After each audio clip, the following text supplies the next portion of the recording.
స్వామి ఒక విషయం చెప్పాలి. ఈ నిమజ్జనానికి సంబంధించి ఒక ఆసక్తికరమైన అంశాన్ని అలాగే దాచిపెట్టారు మీరు. నిజమే, అందరికీ ఆసక్తి కలిగించే అంశమే ఇది. ఎందుకు నిమజ్జనం చేయాలి? ఎస్, ఏ వస్తువు అయినా కూడా శాశ్వతం కాదు. కంటికి కనిపించేది ఏది కూడా శాశ్వతం కాదు.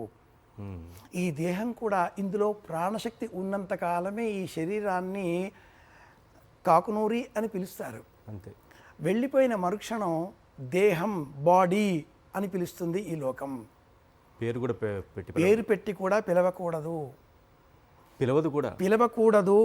అప్ చేయండి, డౌన్ చేయండి అంటూ బంధిస్తుంది ఈ లోకం 7 కట్ల సవారీ మీద.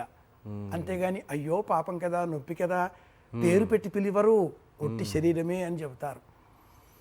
చవితి నాటి పూజ నుంచి చతుర్దశి పూజ వరకు, చతుర్దశి విష్ణు సంబంధితమైనటువంటి తిథి, చతుర్దశి మన్మథ సంబంధితమైన తిథి. జ్యోతిషం ప్రకారంగా మన్మథుడు, వశీకరణ, ఆకర్షణ, ప్రాణశక్తి. చతుర్దశి నాడు అనంత పద్మనాభ చతుర్దశి అనే పేరిట 14 శిరస్సులతో ఉండేటటువంటి సర్పాన్ని పూజించాలి. ఈ గణపతి సర్పయజ్ఞోపవీతనుడు, నాగయజ్ఞోపవీతనుడు. ఈ గణపతి శిరస్సు పైన సర్పం ఉంటుంది. విశ్వశాంతి గణపతిని మనం చూసినట్లయితే 5 శిరస్సులు సర్పాలతో మనకు కనిపిస్తూ ఉంటాయి. వాసుకి, తక్షకి ఈ రూపంలో. ప్రపంచమంతా నడిపేటటువంటి ప్రాణశక్తి సర్పరూపంలో, వై క్రోమోజోమ్ రూపంలో ఉంటుంది. సృష్టిక్రమం సర్పరూపంలో. నమో నమ శిశుకుమారాయ నమః అని వేద ప్రమాణం. ప్రపంచమంతా కూడా సర్ప కదిలేది అని అర్థం. అటువంటి ఈ శక్తిని నీళ్లలో నిమజ్జనం చేయడం ద్వారా శక్తిని మళ్ళీ మనం పొందుతున్నాం. శరీరం అశాశ్వతం, ఆత్మ శాశ్వతం. ఈ జ్ఞానం చెప్పడం కోసమే దేని మీద వ్యామోహం పెంచుకోకూడదు. అద్భుతం. దేని మీద మమకారం పెంచుకోకూడదు. పోతుంది, మళ్ళీ వస్తుందిగా. అగలే బరస్తూ జల్దీ ఆ అని పిలుస్తాగా. నగరం అంతా గరంగా మారిపోతున్న నేపథ్యంలో గణపతి బప్పా మోరియా, అగలే బరస్తూ జల్దియా. మోరియా ఒక భక్తుడి పేరు. ఓకే. ముంబై నగరానికి సమీపంలో ఉండే ఒక భక్తుడి పేరు. ఆ పేరుతో గణపతి బప్పా, నాయనా, బప్పా అంటే తండ్రి, అప్ప, నాయనా ఆ మోరియా, ఆ భక్తుడి చేత పూజలు పొందిన ఓ గణపతి, వెళ్ళిపోనాయనా, మళ్ళీరా. చిన్న ఉదాహరణ, మీ ఇంటికి మీ ఆఫీసర్ వచ్చాడు అనుకుందాం, ఇక్కడికి నేను వచ్చాను అనుకుందాం. అతిథి కాసేపు ఉంటే ఆనందం, ఎక్కువసేపు ఉంటే ఇంట్లో వాళ్ళందరికీ కూడా విసుగు. కాసేపు పూజ చెయ్యాలి. రోజంతా పూజలు చేస్తే కార్యాలయానికి రావడం ఎప్పుడు, పనులు చక్క పెట్టుకోవడం ఎప్పుడు పోతాడినా అని లోపలికి ప్రశ్న వస్తూనే ఉంటుంది.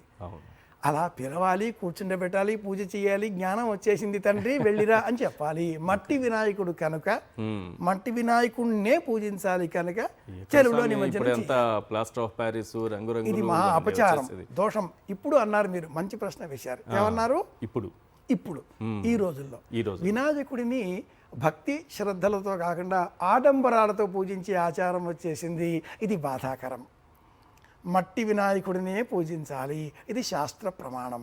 నాకు ఒక్క ధర్మ సందేహం చెప్తారా? అది సామాన్యుల్లో కూడా ఉన్నదే. ఇంత పెద్ద వినాయకుడి విగ్రహం మీద ఎక్కి మరీ పూలమాలలు వేస్తున్నారు, తొక్కేస్తున్నారు ఆయన్ని. ఏమి స్వామి బాధపడరా, లేకపోతే మనకు తెలియక అజ్ఞానంతో చేస్తున్నామా? అజ్ఞానమే. దేవీ భాగవతంలో ప్రతిమ ఎంత ప్రమాణం ఉండాలో చెప్పబడి ఉంది. శైలి, దారుమహి, లౌహి, లేప్య, లేఖ్యా చ సైకతి, మనోమయి, మణిమయి, ప్రతిమ అష్టవిధా స్మృతా అంటూ ధర్మశాస్త్రం. 8 విధాలుగా ఉండే ఈ ప్రతిమలలో మట్టి ప్రతిమ, పార్థివ ప్రతిమ చాలా శ్రేష్టం. ఈ ప్రతిమ ఎవరికి వారికి వారి బొటనవేలు ప్రమాణంలో ఉండాలి, లేదా ఇది స్థిర విగ్రహం. ఇంట్లో పూజలో ఇంతకంటే మించి ఉండకూడదు. స్థిర గణపతి, చర గణపతి, వరసిద్ధి వినాయకుడు, ఇలా మనం పెట్టినప్పుడు ఈ 9 అంగుళాలు 8 అంగుళాల మేరకు మించకుండా ఉండే ప్రతిమ పూజించాలి. పూర్వం 1954వ సంవత్సరంలో ఖైరతాబాదు ప్రాంతంలో మొదటగా ప్రారంభం చేసిన ఆ వినాయకుడు 1 అడుగు గణపతి.